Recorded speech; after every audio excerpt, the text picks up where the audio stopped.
Hello friend, मैं लक्ष्य Kumar LN की क्लास में आपका स्वागत है। आज की इस वीडियो में हम आपको धातु के ऑक्साइड से धातु प्राप्त करने के बारे में बताने वाले हैं। तो वीडियो को स्किप मत कीजिएगा, वीडियो को शुरू से अंत तक देखिएगा। तो चलिए स्टार्ट करते हैं। धातु के ऑक्साइड से धातु प्राप्त करना। धातु के ऑक्साइड से धातु प्राप्त करने की विधि धातु की क्रियाशीलता पर निर्भर करती है। किस पर निर्भर करती है? तो धातु की क्रियाशीलता पर निर्भर करती है। इसके लिए निम्नलिखित विधियां प्रयुक्त है।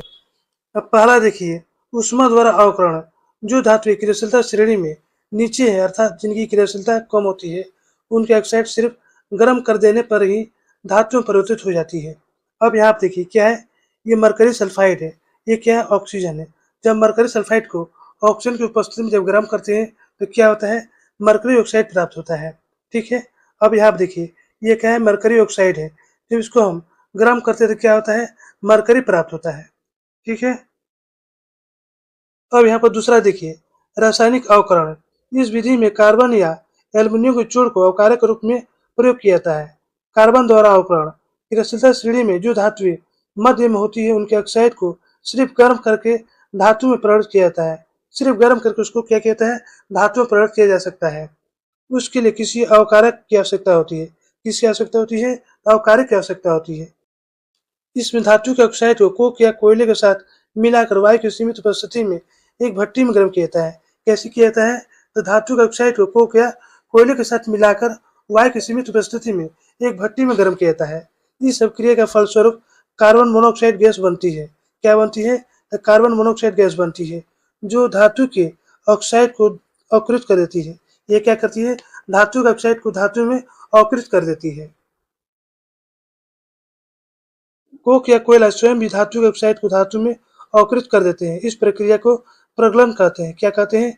इस प्रक्रिया को प्रगलन कहते हैं। उदाहरण के लिए फेरिक ऑक्साइड को अवकृत करके लोहा धातु प्राप्त की जाती है। क्या की जाती है? तो लोहा धातु प्राप्त की जाती है। अब यहाँ पर देखिए क्या है, फेरिक ऑक्साइड है। जब फेरिक ऑक्साइड को कार्बन के साथ गर्म करते हैं, यानी कोयले के साथ जब गर्म करते हैं तो क्या प्राप्त होता है? लोहा प्राप्त होता है।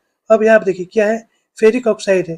फेरिक ऑक्साइड को जब कार्बन के साथ गर्म करते हैं तो क्या प्राप्त होता है? तो यहाँ भी लोहा प्राप्त होता है।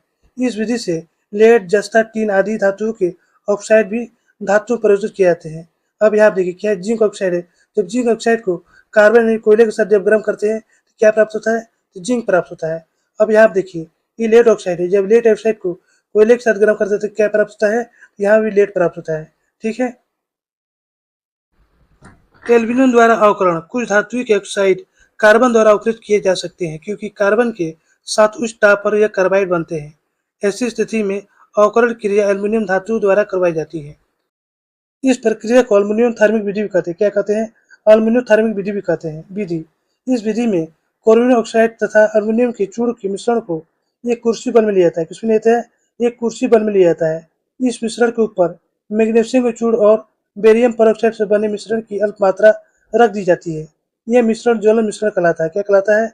यह मिश्रण ज्वलन मिश्रण कहलाता है। अब मैग्नीशियम के जलते हुए फीते से ज्वलन मिश्रण में आग लगा दी जाती है। क्या किया जाता है? तो मैग्नीशियम के जलते फीते से ज्वलन मिश्रण में आग लगा दी जाती है। ज्वलन मिश्रण की जलने से प्राप्त ऊष्मा उत्पन्न होती है। ज्वलन मिश्रण जब जलता है तो क्या होता है?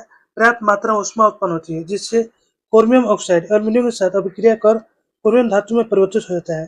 क्रोमियम जो ऑक्साइड है एल्यूमीनियम के साथ अभिक्रिया कर क्या होता है? क्रोमियम धातु में परिवर्तित हो जाता है। इस अभिक्रिया में पर्याप्त ऊष्मा के उत्सर्जन से धातु पिघल जाती है। अब यहाँ पर क्या है, ये क्रोमियम ऑक्साइड एल्यूमीनियम है। जब क्रोमियम ऑक्साइड एल्यूमीनियम के साथ अभिक्रिया करता है तो क्या होता है? तो पर्याप्त मात्रा में ऊष्मा उत्पन्न होती है, जिससे ये क्रोमियम जो है पिघली अवस्था में प्राप्त होता है। मैग्नीज का भी निष्कर्षण इसी विधि द्वारा किया जाता है। अब यहाँ पे क्या है, मैग्नीज ऑक्साइड है, ये क्या है? अल्मोनियम है।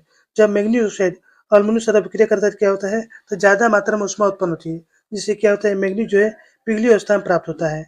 इस विधि का उपयोग करके फेरिक ऑक्साइड तथा अल्मोनियम के मिश्रण से प्राप्त द्रवित लोहा द्वारा मशीन की छिद्र तथा रेल के पटरियों में पड़े दरारों को भरा जाता है।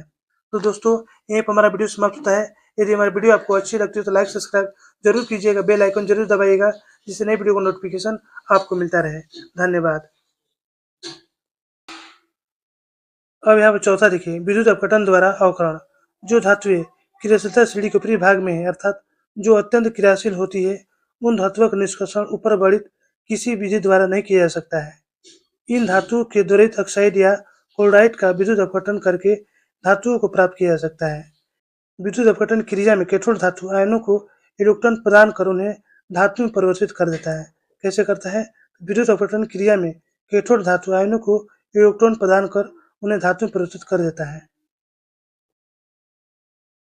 अब यहाँ पर उदाहरण देखिए, द्रवित सोडियम क्लोराइड का विद्युत अपघटन करके सोडियम धातु प्राप्त की जाती है। अब यहाँ पर क्या है, द्रवित सोडियम क्लोराइड जब इसका विद्युत अपघटन कहता है तो क्या होता है, सोडियम क्या है, इलेक्ट्रॉन त्यागता है, इसलिए धनायन हो जाएगा, और क्लोरीन जो इलेक्ट्रॉन ग्रहण करता है तो ऋणायन हो जाएगा। इस प्रकार यह धातु प्राप्त होता है। अब यहाँ पर दूसरा देखिए, द्रवित मैग्नीशियम क्लोराइड के विद्युत अपघटन से मैग्नीशियम धातु प्राप्त की जाती है।